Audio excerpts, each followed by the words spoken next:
நல்லா அழகா ஆனழக மாதிரி ஒரு கட்டிங்க போட்டு விட்றா. என்னப்பா கட்டிங் எல்லாம் போடுற, பொண்ணுக்குன்னு பார்க்க போறியோ? அட ஆமாப்பா, பொண்ணு பார்க்கறது தான் நாளைக்கு போறான். First impression is best impression சொல்லுவாங்க இல்லையா?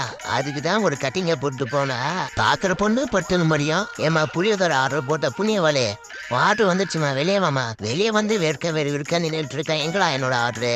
அதுதாம்மா தேடிட்டு இருக்கேன், வெயிட் பண்ணுமா. என்னது தேடிட்டு இருக்கியா?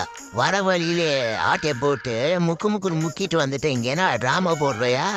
நீ போட்டதே புளியோதர, இதை வேற நான் ஆட்டையை போட்டு வேற தின்னு வேணா. ரோஸ், நீதான் எனக்கு ஏத்த பீஸ். ரெண்டு பேரும் காதல் என்ற இன்ப மலையில் நலைவோமா? இன்ப மலையில் நலைவோமா? இன்ப மலையில் நலையிறதுக்கு முன்னாடியே நம்ம ரெண்டு பேருக்கு மலர் வலையும் வைக்க வந்துட்டான்டா என் ஓனரு. என்னடி செங்குலலி எப்படி இருக்க? ஒரு கிஸ்ஸ போட்ட வேண்டியதுதான். டேய், என் ஓனர்ரா. எங்கடி இங்கயா? ஆஹா, கையும் கிழவமா மாட்டிட்டோமே. ஒரு வேளை பால்ல பாயாசத்தை போட்டுருவானோ?